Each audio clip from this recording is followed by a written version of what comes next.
ഇപ്പോൾ എന്തായാലും പരിഹരിക്കാമെന്ന റിപ്പോർട്ടറിലൂടെ തന്നെ ഉറപ്പ് നൽകുകയാണ്. ഇതൊരു വലിയ ആശ്വാസമാണ്. തലസ്ഥാനത്ത് കാര്യവട്ടം ആ മേഖലയിൽ താമസിക്കുന്ന ആളുകൾക്ക് 300ഓളം കുടുംബങ്ങൾക്ക് ആ കുടുംബങ്ങളെ അറിയിക്കാം.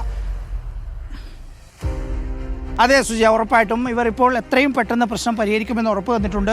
സുജയ, ഇതിൽ നമ്മൾ അഭിനന്ദിക്കേണ്ടത് ഇപ്പോൾ നമ്മൾ കണ്ട മനോജിനെയും അതുപോലെ തന്നെ മീറ്റിയെയുമാണ്. ഇതിൻ്റെ ഉദ്യോഗസ്ഥരാണ് രണ്ടുപേരും. ഇങ്ങനൊരു വിഷയമുള്ള സമയത്ത് നമ്മൾ വാട്ടർ അതോറിറ്റിയെ കുറ്റപ്പെടുത്തിക്കൊണ്ട് തന്നെയാണ് ഈ വിഷയം റിപ്പോർട്ട് ചെയ്യാൻ പോകുന്നത് എന്നറിഞ്ഞിട്ട് കൂടി അവർ മറുപടി പറയാൻ ബാധ്യസ്ഥരാണ് എന്നതിൻ്റെ ഒരു വിശ്വാസത്തിലാണ് രണ്ടുപേരും ഇവിടെ നിന്നത്.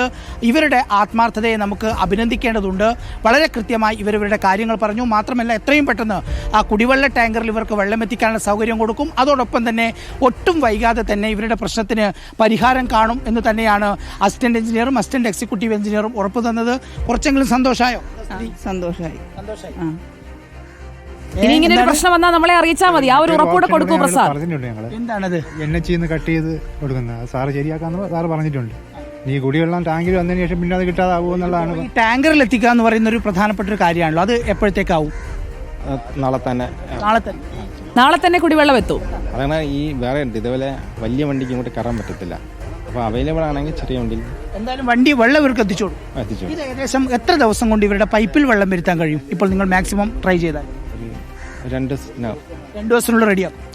പൈപ്പിലൂടെ വെള്ളം എത്തും. പുതുവർഷത്തിൽ പൈപ്പിൽ വെള്ളം എത്തും. 3 മണിക്കൂർ ആക്കി കഴിഞ്ഞാൽ ഇവിടെ നമ്മൾ സാറിന് വെള്ളം വരുന്ന 1 മണിക്കൂറേ വെള്ളം നിൽക്കുന്നുള്ളൂ. അത് താഴ്ന്ന ഭാഗത്തുള്ളവർ കിട്ടും, മേൽഭാഗത്തുള്ളവർ കിട്ടില്ല. അവർ 3 മണിക്കൂറോട്ട് വെള്ളം നിർത്താമെങ്കിൽ മേൽഭാഗത്തുള്ളവർക്ക് വെള്ളം കിട്ടും. ഇവിടെ വന്നപ്പോഴാണ് ഇവരുടെ ഒരു പ്രശ്നം മനസ്സിലാവുന്നത് സുജയ. അതായത് ഈ 20 ദിവസത്തെ കാര്യമെന്ന് നമ്മൾ പറഞ്ഞല്ലോ സുജയ. ഈ 20 ദിവസത്തെ പ്രശ്നം എന്ന് പറയുന്നത് തീരെ കുടിവെള്ളം കിട്ടാത്തതാണ് കേട്ടോ. അതിനു മുമ്പ് സമൃദ്ധമായി കിട്ടുന്നതല്ല അതിന്റെ അർത്ഥം. ആഴ്ചയിൽ 2 അല്ലെങ്കിൽ 3 ഈ രീതിയിലാണ് അതിനൊരു ശാശ്വത പരിഹാരമാണ്